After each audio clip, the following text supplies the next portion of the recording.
오늘은 이제 제가 제목을 하늘의 전쟁으로 소개가 됐고, 지난주 그 여인으로 의인화된 제가 교회라고 말씀을 드렸습니다.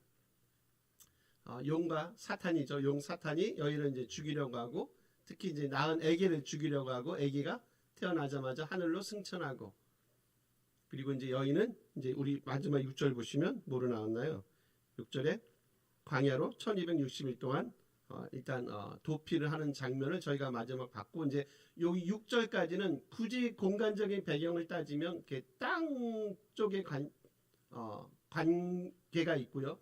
그리고 저희가 보는 사실상 이제 오늘 제가 본문을 좀 잘랐는데 7절에서 12절까지예요. 제가 뒤쪽 이제 10절에서 12절까지는 다음 주에 제가 찬양에 대한 내용인데, 그러니까 7절에서 12절까지는 일단 공간적인 배경은 하늘이에요. 하늘. 그러니까 6절까지 1절에서 6절까지는 공간적인 배경은 지상 땅이고요.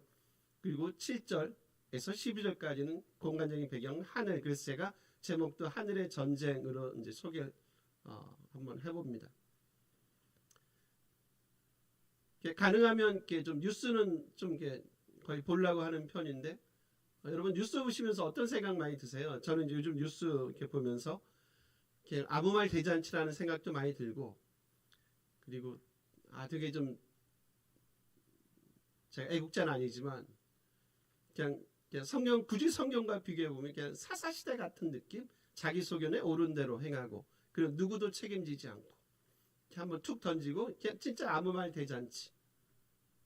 제게 좀 이렇게 답답함을 많이 느낍니다. 뭐 그분들은 상관없지만 결국 나라 5천만 국민이잖아요. 그죠?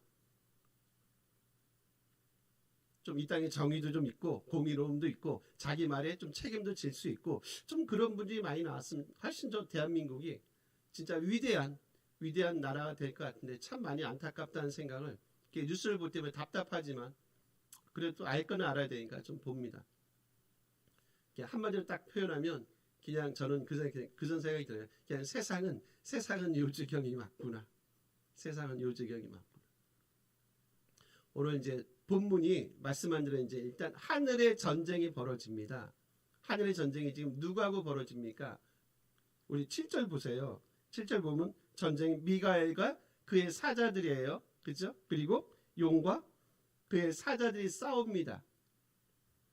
여러분 일단 그 미가엘이란 천사 있죠. 보통 우리가 천사장이라고 얘기하는데 어떤 학자에 의하면 그 천사장이 4명으로 이렇게 분류를 해요. 그러니까 우리가 잘 아는 지금 미가엘이 있고, 그 다음에 가브리에 있고, 그 다음에 또 누가 있죠? 기억나세요? 저도 이걸 기억이 잘 못하네요. 어디 있지? 통과. 4명의 천사, 미가엘, 가브리엘, 라파엘이란 천사가 있고요. 그 다음에 하나가 더 있는데 제가 한 명이 가브리엘, 비누엘이란 천사장입니다. 그러니까 요 중에 가장 높은 천사장을 보통 이제 미가엘로 보는, 그러니까 요거는 이제 유대 문헌에 그렇게 소개가 돼요. 성경이 나오는 얘기는 아닙니다. 그냥 참고만 하라는 거예요. 비누엘, 라파엘, 가브리엘, 그리고 이제 지금 우리가 보는 미가엘, 4명의 천사장. 근데 요 중에 가장 높은 우두머리를 보통 미가엘로 이제 유대 문헌은 표현하고 있다는 겁니다. 참고하시는 거예요. 유대 문헌이니까. 성경이 아닙니다. 지금 이제 유대 문헌에 보면 유대인들 마음속에 이제 그런 게 있어요. 미가엘이 딱 등장하는 얘기는 뭐냐면 이런 거예요. 마지막 종말의 때에 이 미가엘이 나타나서 이스라엘을 환란에서 구해줄 거야 라고 하는 유대인들의 생각이 있어요. 그리고 또 이런 게 있어요. 그러니까 이 미가엘은 어떤 천사냐면, 그러니까 사탄과 그의 그 소위 말하는 쫄개들 있죠. 쫄개들로부터 우리를 구해주고 승리할 자라는 생각이 유대인들 머릿속에 있다는 거예요. 그렇게 보면 요한계시록도 어떻든 유대인들을 위한 복음 말씀이잖아요. 그러니까 유대적인 사고방식을 크게 벗어나진 않으세요. 이해하시는 거죠. 미가엘은 어떤 사람이요? 마지막 종말에 이스라엘을 환란에서 구원해 줄 그런 천사장. 그리고 사탄과 그의 졸개들로부터 지금 우리를 구원하고, 그리고 승리할 천사로 미가엘을 이해하고 인식했다는 거죠. 하늘에서 다시요 전쟁이 벌어집니다. 미가엘과 그의 천사 쫄개들이 사자들이요. 그리고 용과 그의 사자들 쫄개들이 전쟁을 벌입니다. 일단 결론부터 얘기해 볼까요? 누가 이깁니까? 당연히 미가엘과 그의 사자 천사들이 이깁니다. 그러니까 여러분 메시지가 있는 거예요. 왜 지금 미가엘과 지금 그의 사자와 용과 그의 사자 사이에 하늘에서 벌어지는 전쟁을 지금 왜 지금 7절에서 9절까지 왜 소개하고 있겠느냐라는 거예요. 뭘 주고 싶은 거예요? 당연히 무슨 메시지가 있지 않겠어요? 그럼 이 메시지를 한번 여러분 연결시켜 보세요. 이 메시지가 어디하고 관련이 되어 있을까요? 저는 앞에 본문 있잖아요. 저희가 지난번에 봤던 1절에서 6절까지 본문이에요. 그 중에 특히 여러분 저는 6절과 직접적으로 연결시키고 싶어요. 6절 한번 보실래요? 앞에입니다. 바로 이걸 한번 읽어보실까요? 읽습니다. 그 여자가 거기서 1260일 동안 그를 양육하기 위하여 하나님께서 예비하신 곳이 있다. 여자가 지금 사단의 지금 나쁜 계략을 피합니다. 그래서 지금 광야로 도망가요. 아무래도 여기 광야로 도망가고 거기서 하나님의 양육을 받겠지만 그렇다고 그 여자, 교회로 표현되는 여자가 그의 삶의 모든 것이 회피하고 아무런 환난도 없고 아무런 고통도 없고 그러진 않을 거예요. 여전히 이 땅은 하나님에 의해서 허락된 사탄의 여전히 사탄이 힘을 쓰는 지금 상황에 있잖아요. 근데 그가 알고 있다 그랬어요. 용이 알고 있다. 뭘 압니까? 용은 뭘 알죠? 그는 알고 있어요. 뭘 알고 있습니까? 그의 때가 얼마 남지 않은 거예요. 광야로 도망가서 피난 가서 하나님의 보호 아래 양육 아래 있어요. 여인이요. 교회가 그렇다고 얘기했어요. 그렇다고 이 땅에 모든 환난도 없고요. 모든 고통도 없고요. 모든 싸움에서 맨날 승리하고 그런 얘기를 하는 게 아니에요. 분명히 동일한 그런 어려움과 환난과 고통은 여전히 있을 거예요. 왜냐하면 그 기간 동안 하나님이 용에 의해서 허락된 기간이 있단 말이에요. 그 기간이 뭐야? 짧은 때가 짧죠. 짧은 기간은 누구에게요? 용에게 허락을 한 거예요. 한번 네가 내 백성을 한번 괴롭혀 봐. 마치 욥을 한번 생각해 보세요. 근데 7절과 9절을 등장시키는 이유가 뭐냐면 이것 때문에 그래요. 지금 하늘의 전쟁이 벌어지고 당연히 미가엘과 그의 사자가 승리한다고 얘기했어요. 여러분 하늘의 일과 땅의 일을 한번 비교해 보세요. 하늘의 일이 셉니까? 땅의 일이 셉니까? 당연히 하늘의 일이 더 세겠죠. 하늘에서 미가엘이 승리합니다. 즉 그 얘기는 무슨 얘기를 하고 있어요? 하늘에서 이미 미가엘은 용과 그의 쫄개들과 싸워 승리했어 라는 메시지는 지금 이 땅에서 광야 같은 이 땅에서 살아가는 하나님의 백성에게 어떤 메시지로 다가오겠느냐라는 거죠. 용이 이미 하늘에서 패했구나. 그럼 그놈이 이제 땅으로 내려올 겁니다. 지상으로 다시 내려올까요? 그게 13절에서 17절까지입니다. 지상에 내려올 겁니다. 지상에 내려와 봐야 뭐 하겠어요? 용이. 맞습니까? 내려와 봐야 뭐 하겠어요? 이미 그는 어떻다고요? 이미 그는 하늘에서 패한 자예요. 즉 그 얘기는 뭐라고요? 하늘에서 패한 그놈은 사탄은 땅에 내려와 봐야 결국 그놈은 뭐 할 겁니까? 패할 거라는 메시지를 주지요. 그래서 계시록은 자꾸 우리로 하여금 시선을 어디로 향하게 만든다고요? 자꾸 하늘 위 것을 바라보게 만드세요. 땅의 것에 우리의 시선을 머물기를 원치 않는단 말이에요. 땅의 것만 보시면 늘 우리 삶은 뭐밖에 없을 것 같냐면 제 생각은 그렇습니다. 여러분 늘 절망과 좌절과 고통밖에 없을 것 같지 않습니까? 늘 세상은 우리를 가만히 벌어두지 않지 않습니까? 그렇지 않습니까? 세상이 훨씬 더 세 보이지 않습니까? 용이 그의 쫄개들과 하는 일이 훨씬 더 세 보이지 않습니까? 우리는 늘 고통 가운데 있고요. 늘 피하는 것 같지 않습니까? 과연 이게 맞는가? 스스로 때로는 우리가 회의를 가질 때도 있지 않습니까? 뭐만 보니까요. 땅의 관점에서만 보니까 늘 그런 생각이 많이 들지 않냐는 거죠. 그렇게 하지 말라는 거예요. 이제 너희의 눈을 어디로 향하시라고요? 하늘로 한번 향해 봐. 이미 패했던 용의 실체를 바라보고 이미 승리했던 미가엘, 즉 하나님 되심을 한번 바라볼래? 라는 메시지를 주는 것이 뭐예요? 요한계시록이 메시지 아닙니까? 우리에게 주는 메시지 아니라는 거죠. 우리의 눈을 어디에 머물게 하지 않는다고요? 땅에 머물게 하지 않는다.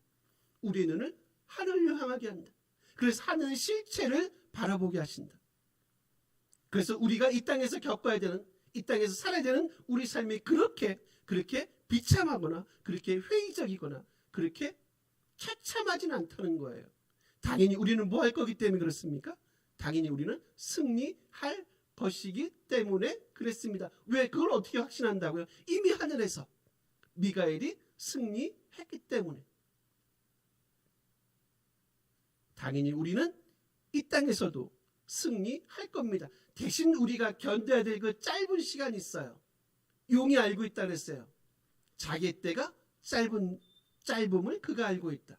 우리도 이 땅에서 약간의 시간은, 그 짧은 시간 동안은 좀 버텨주셔야 됩니다. 그냥 무조건 이 땅에서 교회만 나왔더니 모든 게 만사 오케이의 삶을 살아내면 되게 좋은데, 근데 여러분 만약에 진짜 우리에게 그런 삶이 허락된다면 여러분 진짜로 지금 교회에 남아있을 사람이 몇 명 있겠어요? 솔직히 모든 게 만사 오케이예요. 모든 게 좋습니다. 여러분 교회 나오시겠어요? 솔직히 그렇지 않습니까? 제가 토론하는 걸 잠깐 들어봤는데 재밌는 얘기를 하세요. 아까 제가 이제 서두 지나가면서 잠깐 말씀하죠. 아시다시피 그 정치인 중에 크리스찬들이 제가 알기로는 되게 많은 걸로 알고 있습니다. 여의도 쪽에 계신 분들이 옛날에는 30, 40%까지도 얘기했어요. 지금은 정확히 모르겠는데 하여튼 적지는 않은 거로 제가 알고 있습니다. 그 중에 꽤 이제 당직 소위 말하는 포지션을 갖고 있는 분이, 그분이 이제 제가 알기로는 이제 교회를 다니시는 걸로 알아요. 근데 그분이 이제 사주나 운세에 관심이 되게 많으시대요. 이번에 이제 6월을 잘 제가 이거 들은 겁니다. TV를 통해서.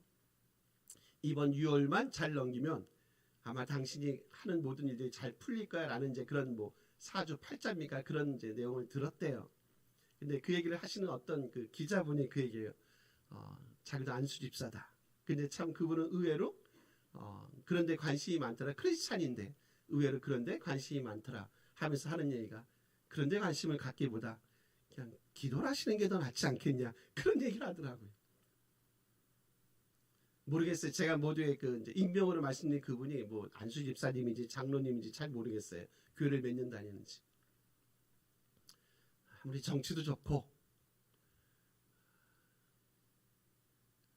과연 진짜 용이 말이에요, 여러분. 용과 그의 사자들이 이 땅을 진짜 이렇게 괴롭힐 때 어쨌든 용의 가장 큰 임무는 뭐예요? 어쨌든 하나님의 백성들을, 하나님의 자녀들을 하나님의 자녀 되지 못하게 만드는 거 아닙니까? 맞습니까?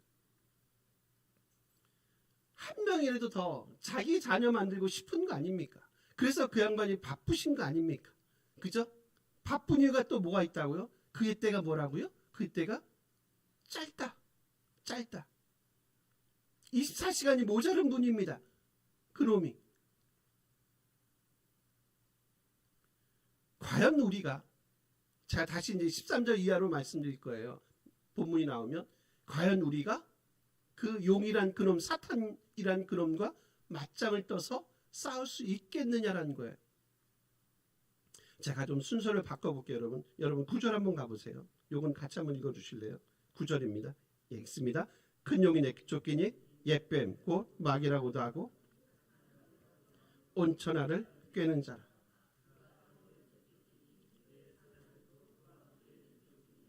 용이 내쫓깁니다. 옛뱀, 마귀, 사탄. 그러니까 마귀, 사탄은 사실상 같은 말이에요, 여러분. 그냥 헬라 말로 하면 디아볼로스인데 헬라 말로 하면 요게 이제 그냥 사탄, 마귀고요. 그냥 히브리 말로 하면 사탄이니까 같다고 보시면 돼요. 그냥 마귀가 사탄인 거예요. 근데 그를 뭐라고 얘기합니까? 요놈을 본문은 온천하를 꿰는 자라라고 얘기하죠. 꿰다란 단어가 플라나오라는 단어인데 이게 미혹하다, 속이다라는 의미를 갖고 있는 단어예요. 이 단어가 계시록에서만 여러분 8번을 써요. 플라나오라는 단어입니다. 계시록에서만 8번을 쓰는데 이 단어를 누가 쓰냐면 여러분 이세벨이라는 여인 들어보셨어요? 그죠? 7교회 할 때 이세벨이라는 여인 들어봤습니다. 교회가 어느 교회였죠? 두아디라입니다. 에베소, 서머나, 버가모, 두아디라 할 때 그 두아디라 교회 이세벨이란 거짓 여선지자 이세벨이 꿰다라는 단어가 있어요. 꿰다라고 할 때 그때 역시 동일하게 요 플라나오라는 동일한 단어를 씁니다. 이세벨이 꿰고요. 그 다음에 지금 오늘 본문이에요. 용 사탄이 꿰고요.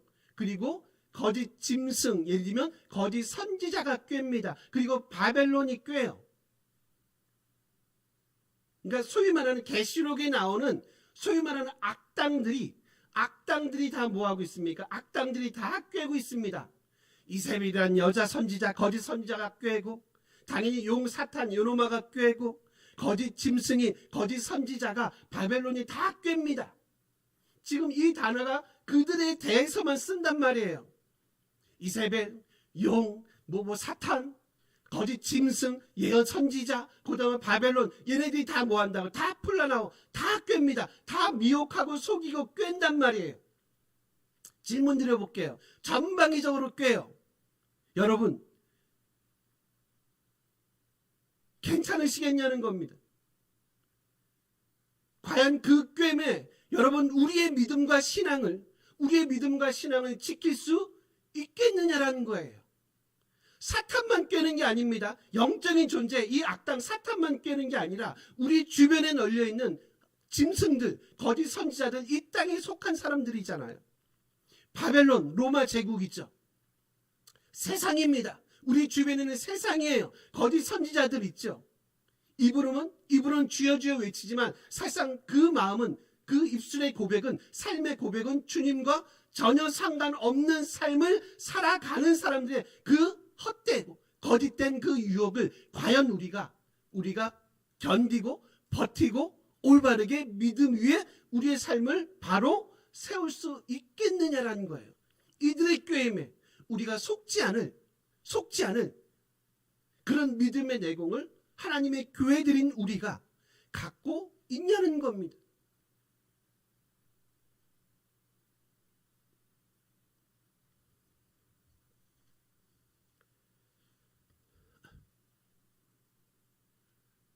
저는 개인적으로 일단 쉽지 않을 거라는 생각은 당연히 들고, 그리고 요즘에 그 신앙의 트렌드 같은 거 보시면 옛날처럼 많이 이렇게 저는 그래요. 이렇게 고민하지 않는 것 같은 생각이 많이 듣습니다. 예를 들면 천국에 대한 소망도 그렇고, 부활에 대한 소망도 그렇고, 당연히 저도 포함이 됩니다. 그래서 정말 끝까지 내가 믿음을 지켜야지에 대한 믿음의 소위 말하는 긴장감을 갖고 살아가는 이 땅에 하나님의 교회들이 얼마나 많이 있는가, 하나님의 교회들이 성도들이 얼마나 많이 있는가. 좀 죄송하지만 있어요. 있습니다. 없다는 얘기하는 게 있습니다. 굳이 비교하면, 과거와 비교하면 참 쉽지 않겠다. 왜냐하면 세상이 아시잖아요. 세상이 어떻습니까? 우리가 살기에 너무 좋지 않습니까? 너무 우리를 유혹하는 것들이 너무 많지 않습니까? 우리를 주님으로부터 멀어지게 만드는 것들이 이 땅에 너무너무 질비하지 않습니까, 여러분? 굳이 믿음을 지키지 않아도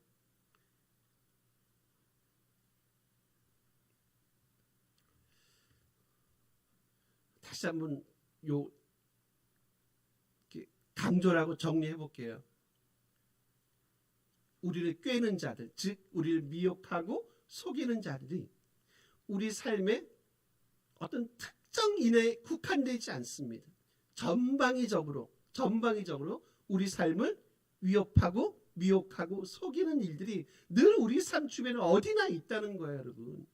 정말로 믿음의 이 긴장감을 놓치시면 그 누구도 예외 없이 얘네들의 꾀임에 빠질 수밖에 없는 그런 연약한 존재임을 저희가 다시 한번 볼 수 있거든요. 그래서 어떻게 하시라고? 우리의 눈을, 우리의 시선을 어떻게 해요? 그분에게로 다시 재리셋하는 겁니다. 혹시 우리 안에 지저분한 게 너무 많아서 혹시 리셋할 일이 있으시면 다시 한번 포맷시켜 버리세요. 지워버리십시오, 여러분. 너무 속도가 안 나시면 다시 어떻게 합니까? 포맷하는 수밖에 없지 않겠어요? 그렇지 않습니까? 너무 속도가 안 나시면 컴퓨터가 다시 포맷하는 거죠. 그리고 다시 리셋하시는 거예요. 처음으로 한번 다시 가보시는 거죠.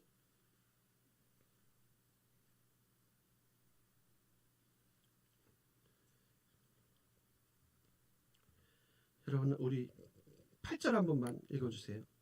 그래도 마지막 끝날 때는 좀 긍정적인 쪽으로 끝나야 되지 않겠습니까? 8절 이거 한 번만 읽습니다. 이기지 못하여 다시 하늘에서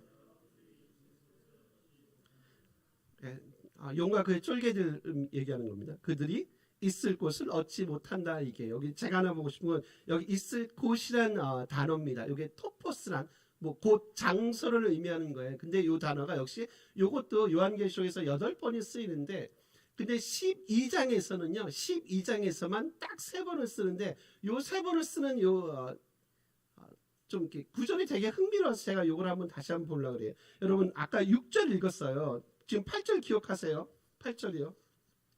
곳이란 장소, 뭐 보통 장소를 사용하는 명사입니다.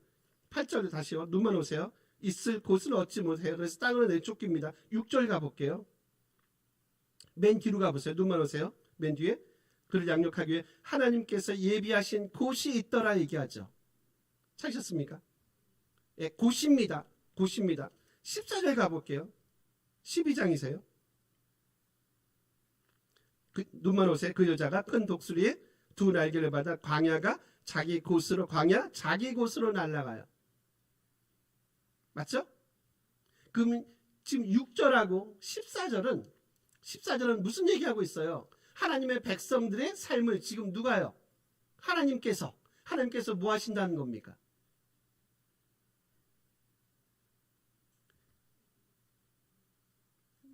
지금 무슨 얘기인지 모르세요?